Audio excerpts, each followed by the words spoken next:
Hello jelly babes, welcome back to my channel. So in today's video I am going to be showing you how I create this almost seamless red and black gradient, but I didn't use a polish and sponge and I didn't use nail pigments. So what did I use to create this look?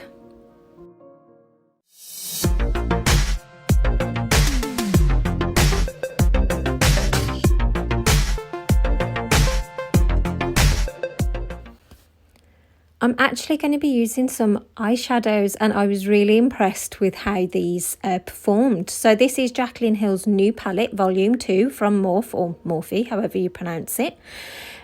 So obviously I initially got this for doing makeup on my eyes. And let me just open it up for you. So have you seen this palette? Had you seen it before you'd seen it now? Let me know in the comments box below. So for me, this is like an ideal palette because I love my pinks and my purples. I like my bright colours.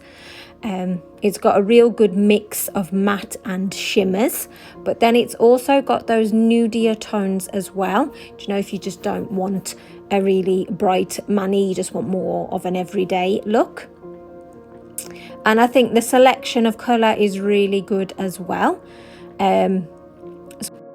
So watching some of the beauty gurus on here that have reviewed this palette, they've actually would prefer a mirror there instead of that personalised message from Jaclyn Hill. So I can understand it from their point of view. But I mean, for me, I don't particularly need the mirror because I've got a mirror in front of me because I'm not, when I do my makeup, I'm not doing it to record it for others.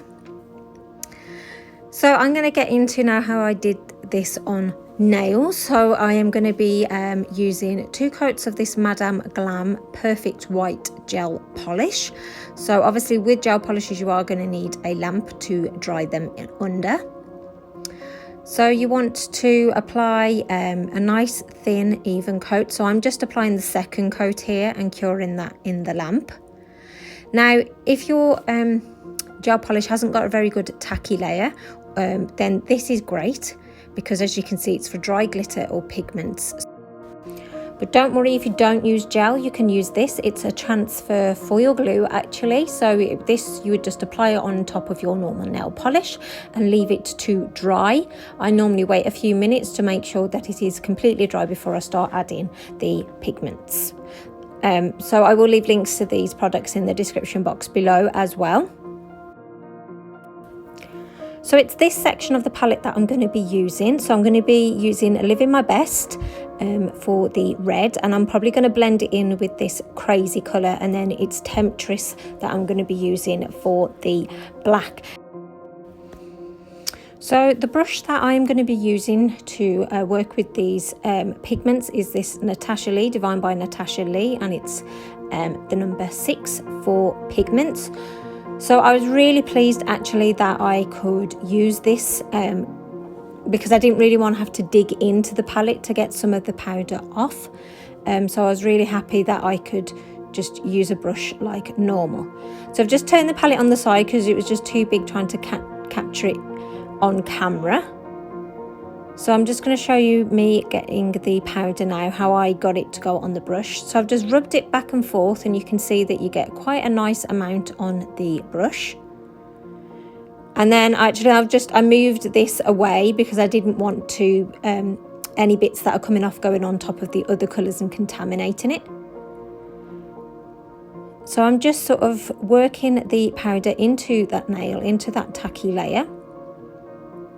And then if I need to, I'll go back in and I just bring the polish down as you can see here. So I'm keep going back in because I want to keep that brightness. I don't want it going more of a pinky colour because of lack of pigment. So yeah, there's quite a bit of fallout, but I didn't mind because I was getting that look that I wanted to achieve. Even though I'm using the black on the bottom, I did cover the whole nail. You don't have to do that if you don't want to. I'm just showing you how I created this look. So considering that's an eyeshadow, I think the coverage on that is absolutely amazing. What do you guys think? So I'm going to come back in now with another layer of that She Modern Glue Gel. And because obviously I'm going to be adding the black and the sort of more plummier red to create this gradient. So because it's gel, it is going to need to be cured in the lamp. The times are on screen. So I'm going to go in with Temptress first. So I start and I place it all at the bottom of the nail. So I put majority of the powder there. And then I found personally to kind of like blend out that harsh line, I turned the brush round and started like bringing it up the nail. And that really helped kind of just break up that colour. And if I brought any more pigment onto the nail to bring the gradient up higher, I would always start at the bottom of the nail. So hopefully that tip will help you when you're trying to create this look onto your nails, because obviously that's not a very good gradient, is it?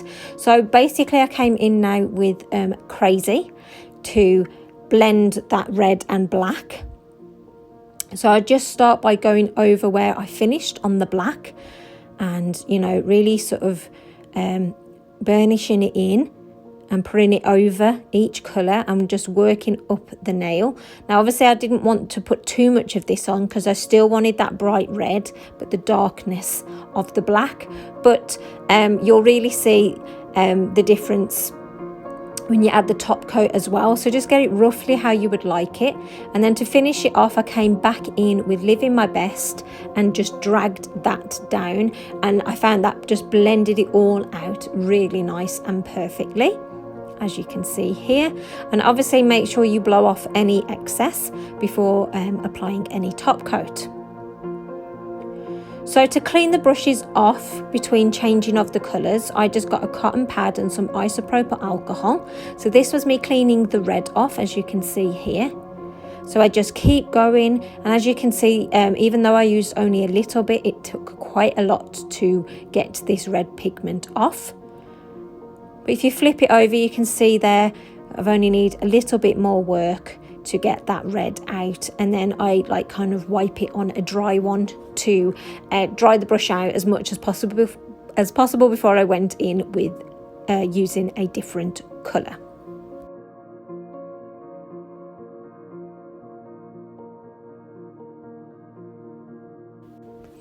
So to seal all this in, I'm using the Madame Glam No Wipe Top Coat. So I'm trying to stay at the top first and get that covered before I come down to the black. And I mean, ideally you want to avoid going back up to the top, even though that's what I am doing. Just make sure all the powder is covered first, because you don't want it to start muddying it up at the top of the nail. And that is the end look. I've done all of the other nails off camera.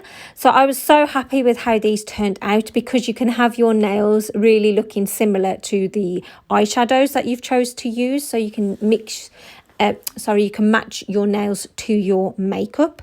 So normally I would add a matte finish, but for me the glossy was just the perfect top coat for this, because you've got that shine which helps to blend it all out. So for all of you that have watched till this point, you're in for a little treat. This is a red and black mani that I used on my eyes. I did use Empowered instead of Living My Best, but I was really, really happy with how it turned out, because working with reds and blacks, it's quite hard getting that blend right, but I was really happy with how this turned out. So there you go. Now, obviously, because especially at the moment we are washing our hands more than normal with the coronavirus, I do suggest that you use a cuticle oil and, moisturize your hands more than you would normally to avoid any cracking or splitting or really, bad drying out of your nails. So I'm using Kiki London. For me, this works really well with my skin. It's not greasy, and it tends to leave it moisturized for a good 24 hours before I need to apply it anymore, whereas others I used and literally 10 minutes later it looks like I've not applied anything. So Kiki London is definitely my go-to cuticle oil. What is yours, and what's your sort of nail care? Any tips that you can share with us to keep our hands and nails conditioned during this pandemic? So I just want to thank you so much for watching. I really hope that you've enjoyed it. Please like, comment and subscribe if you've not already done so. So stay safe, jelly babes, stay sane, and I'll see you in the next video. Bye.